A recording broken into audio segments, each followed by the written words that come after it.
Welcome into the latest edition of ESPN FC. I'm Dan Thomas, joined by Ali Moreno and Shaka Hislop. Later on in the show, Jan will be with us as we discuss how Italy are so bad, even Norway can beat them now. But we kick things off with the breaking news that Ange Postecoglou has been sacked as manager of Tottenham, despite delivering their first bit of silverware in 17 years. Season 3 cancelled. That's quite good now after he promised that Season 3 is always the best one. Outpost, meanwhile, the back page of every single newspaper dominated by this news as well. Come in. Aage, Fjortoft. Jan, you surprised?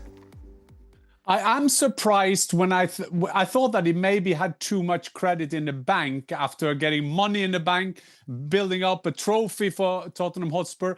But I guess when the first thing I was thinking when I saw the news, I was thinking of, oops, he did it again. That's what Levy do. And they lost 22 games in the Premier League. They've been miserable in the league. Yes, Ange adjusted good against Frankfurt. He adjusted as well against Bodø/Glimt. He was lucky, but still got it over the line against Manchester United. But all in all, you can't be surprised when you have a terrible season like that. But after getting that trophy, I thought maybe we'll get a couple of 3 months to sort it out. But Levy don't do things like that. Right decision, Shaq? Yes. Listen, and I understand how emotion played a part at the end of the season, Spurs lifting silverware, and maybe that changed the discussion a lot. But the truth is, and while Ange tried to dress this up differently, ever since January, and even, I get it, they had injuries and he had to cope with that, but there was no improvement in this team throughout. And as a result of Ange not being able to improve this team, I'm not sure that, to Jan's point, there was much equity left in the bank. Then he lifts silverware, and there's an emotion that comes with that, which maybe forces you to think differently, but Daniel Levy quite clearly shows he's not one to get hung up on too much emotion. And in the end, I think it was the right decision. It's one that I felt have been coming for some time. I don't know that clubs actually work in this manner or they operate in this manner, but if you're Daniel Levy, you probably pay attention to what went on in Manchester United last season. And that emotional component of winning a trophy late that somehow diminishes everything else that happened leading up to that moment. It's impossible to ignore what happened to Spurs leading up to Europa League. Leading up to actually winning this trophy, to be able to ignore all of it, I think would be a disservice to the club. I agree with Shaka in that from January on, there was a change, a dramatic shift, I think, in the attitude of Ange Postecoglou and the manner in which he addressed his team and he addressed the media about his team. He went from being a likable character to then all of a sudden everything he was pushing back. He became very nervous and testy about things. And all of those things are signs of somebody who's losing control.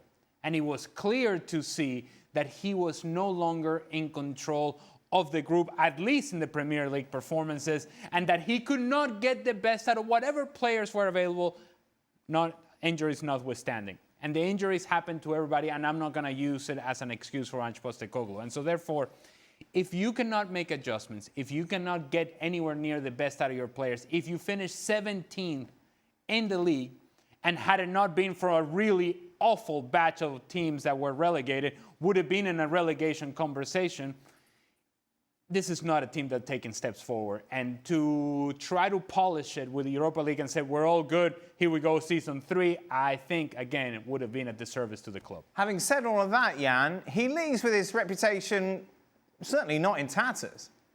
What a statement that is. I mean, coming in and say, I will do it in the second year. So yes, he goes with that trophy. It's an interesting discussion because I do understand everything that the boys in the studio are saying. But having said that, I mean, you are in a football club to win trophies. And I'm not saying that it should be the only kind of conclusion of an analysis of a season. Yes, they will look terrible in the league, and it looked like it didn't have even close to a plan B in the Premier League. But it's quite interesting to discuss these kind of things because he delivers silverware. I mean, is there one thing that is hard to find at Tottenham Hotspur?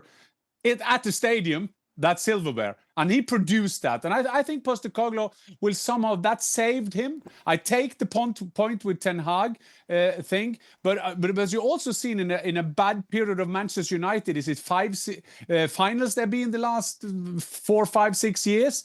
Tottenham haven't been in a final since I was young. But so there is a big difference. He won when silverware in a mediocre competition.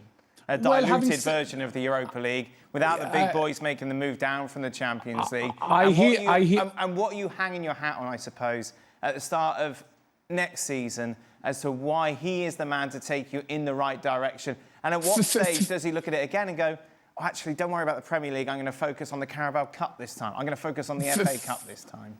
Fair enough, Dan, and that is a part of the analysis. But we shouldn't leave Daniel Levy out of this, because he has been sacking managers for fun over years. This is not a man who have the Midas touch. He has not everything. He said, "Oh, I'll take him. He will give us gold. I'll take him. I will do him gold." So it's a part of when we compare different clubs to each other. This is Tottenham Hotspur. I mean, this is Daniel Levy. He's firing managers all the time. He fired Moreno before a final. He has tried all kind of different managers. So I still think it's an interesting discussion. I get the emotional part. I also get the things that is he the guy that can take us to the next steps next season. And if they don't think so, he should be fired. But Daniel Levy hasn't done this in a bubble. He has done this based on a track record of bad signings, bad firing over the years. Who's the next manager going to be, Jan? I see Frank from Brentford. Thomas Frank is from Brentford. That'd be great. LeBeuf, Frank LeBeuf. But I think I'm going to talk about me for 15 minutes and then you go out and score. Yeah, Pochettino won't leave before the World Cup. Scott Parker just been up with Burnley. Will Xavi do that? I'm not sure. So Thomas Frank could be a favourite, but we've seen what had happened to managers in England going from, we saw Thomas Potter, for example, going for Brighton with a clear philosophy, didn't work at Chelsea. Can Thomas Frank do the same wonders with different tools at Tottenham Hotspur? Well, need to be seen. I'm not sure that he will do that. Everybody speak highly of him, but it's a tough place to come to Tottenham. Having said that, it can't be worse than this season in the Premier League, can it? Yeah. So it could be a good time to go. Does this make sense to you, Shaq? It does. Just kind of given his successes, albeit with a limited budget and a smaller club in Brentford, I think it makes an incredible amount of sense. I will agree with Jan in that Daniel Levy has played a part in some of this Spurs. I want to say mediocrity, but we are talking about a team that won the Europa League at the same time. But Daniel Levy has played his part in how long it's taken Spurs to lift silverware, to establish themselves as the kind of club that I'm sure their fans expect them to be. Thomas Frank coming into that situation, given that long list of very good managers who've served under Daniel Levy and have failed, in all honesty, you just wonder for Thomas Frank handling that situation. But just in a vacuum, in terms of an appointment, it's a good one.